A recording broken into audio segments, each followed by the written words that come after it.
Donc bonjour à tous les amis, c'est Julien, bienvenue sur ma chaîne, bienvenue pour cette vidéo numéro 14.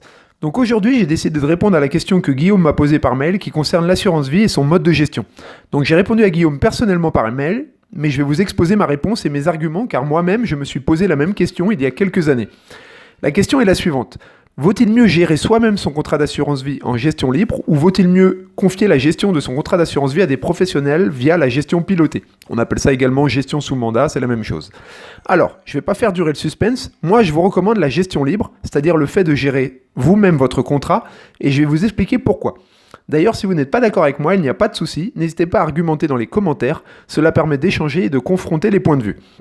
Donc déjà, premier argument en faveur de la gestion libre, et c'est le plus important, c'est qu'en gestion libre, vous pouvez faire aussi bien, voire mieux en termes de rendement que le professionnel et pour moins cher. En effet, à partir du moment où vous choisissez une gestion pilotée, les frais de gestion augmentent et dès que les frais augmentent, cela grignote un petit peu votre performance et sur le long terme, ce n'est pas anodin. De manière générale, vous devez toujours veiller aux frais dans tous les domaines et surtout dans le domaine bancaire. Vous devez veiller à les réduire au strict minimum. Que ce soit les frais de gestion sur une assurance vie, que ce soit les frais sur les passages d'ordre sur un PEA, c'est-à-dire les frais de courtage, ou les frais bancaires classiques comme les frais de tenue de compte, la carte bancaire, etc. Donc premièrement, la gestion libre, c'est moins cher que la gestion pilotée. Et de plus, le rendement, parfois, le rendement que vous allez faire est identique, voire meilleur que celui fait en gestion pilotée par le gérant professionnel. Donc je m'explique. Quand vous choisissez une gestion pilotée, et je le sais car j'avais opté pour cette option il y a une dizaine d'années, le gérant professionnel va vous sélectionner tout un tas de fonds d'action qui vont suivre la tendance et la performance des marchés boursiers. Mais vous, en gestion libre, vous pouvez exactement faire la même chose pour moins cher en achetant tous les mois un simple tracker ETF World ou ETF Monde. En effet, des études ont prouvé que les professionnels arrivaient parfois sur 1 voire 2 années à surperformer le marché, c'est-à-dire battre le marché, mais sur le long terme, cela leur était impossible. Même Warren Buffett était du même avis, il avait gagné un célèbre pari à $1 million à ce sujet, j'en ai parlé dans la vidéo numéro 12. D'ailleurs, j'ai remarqué une chose, c'est que les banques en ligne vous font souvent de la publicité pour leur gestion pilotée, à la suite d'une année favorable pour les marchés boursiers, mais que c'est rarement le cas sur une année où les marchés financiers sont baissiers. Si vous suivez ma chaîne, vous savez que je suis un partisan des banques en ligne comme Boursorama et Fortuneo et de leurs assurances vie ou leurs PEA qui sont excellents, mais je suis un partisan de la gestion libre et non pas de la gestion pilotée qui est souvent proposée. Par exemple, Boursorama va vous faire de la publicité pour sa gestion pilotée en vous expliquant qu'en 2019, la gestion pilotée a donné un rendement de 20% pour un profil offensif. Donc 20% c'est alléchant, mais il faut savoir qu'en 2019, le CAC 40 a fini l'année en hausse de 26%, plus 26%, et plus 30% pour le S&P 500, l'indice américain. Donc en ayant misé en début d'année sur un simple ETF MSCI World, comme je vous le recommande à longueur de vidéo, vous auriez fait mieux que le gérant professionnel. Pour moi, investir régulièrement sur un ETF Monde de chez Lyxor ou Amundi, que ce soit dans son PEA ou dans son assurance vie, c'est vraiment le moyen le plus simple et efficace de faire fructifier son argent en bourse sans être un spécialiste.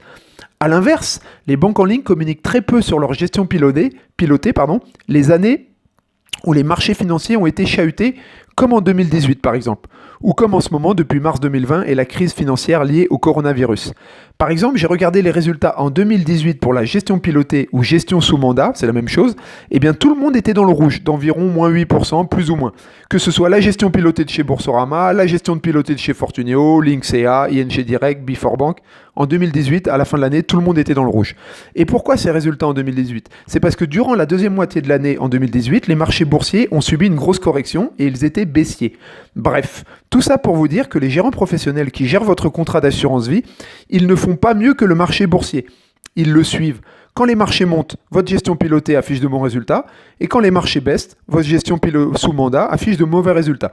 Conclusion, choisissez la gestion libre et contentez-vous d'acheter tous les mois un tracker ETF World et vous ferez aussi bien, voire mieux que le gérant professionnel et pour moins cher surtout.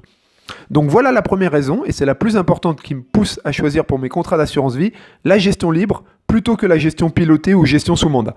Alors désormais, on va voir la deuxième raison qui me pousse à choisir la gestion libre plutôt que la gestion pilotée.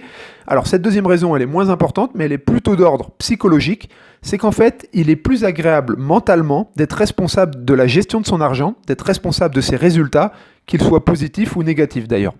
En effet, lorsqu'on voit son capital progresser rapidement grâce au marché boursier, on est fier de soi car on s'aperçoit qu'on fait aussi bien, même mieux et pour moins cher que le gérant. Et lorsque le marché baisse et que nos résultats sont moins bons, et bien généralement c'est pareil pour tout le monde et on ne peut s'en prendre qu'à soi-même parce que c'est nos résultats.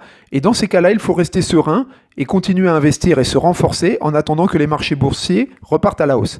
En revanche, je peux vous dire, pour l'avoir testé, qu'il est très désagréable de voir son PEA ou son assurance vie dans le rouge avec de mauvais résultats lorsqu'on a confié la gestion à des professionnels qui facturent en plus des frais de gestion importants sans que l'on puisse pour autant intervenir ou faire un arbitrage sur son contrat d'assurance vie. Donc voilà, le deuxième argument en faveur de la gestion libre, c'est qu'il est préférable psychologiquement d'être responsable de son argent et de son épargne. Je vous déconseille de toute façon, en règle générale, de confier la gestion de votre épargne à quelqu'un d'autre que vous-même. Si vous êtes par exemple dans une banque traditionnelle, que ce soit la Banque Postale, la Société Générale, le Crédit Mutuel, BNP Paribas, Crédit Agricole, etc., n'écoutez pas votre conseiller financier. Il est là pour vous proposer les produits de la banque, il sert l'intérêt de la banque et pas votre intérêt. Je suis désolé d'être un peu radical, mais c'est la vérité. Si vous êtes en banque traditionnelle, quittez votre banque traditionnelle. Venez chez Boursorama ou Fortuneo comme moi, ou même une autre banque en ligne comme, Before Bank ou MG Direct. Vous allez être votre propre gestionnaire d'épargne, votre propre conseiller financier, et personne ne vous embêtera en vous téléphonant pour souscrire tel ou tel produit.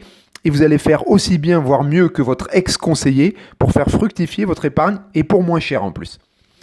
Et en plus de ça, vous allez économiser sur tous les frais qu'on connaît, donc les frais de tenue de compte, les frais de carte bancaire, etc. Donc vraiment, je vous invite, si ce n'est pas encore fait, à rejoindre une banque en ligne comme Boursorama ou Fortuneo, qui vous permettront en plus d'ouvrir un PEA ou une assurance vie de qualité avec peu de frais, ce qui est très important pour la performance et le rendement de votre capital sur le long terme.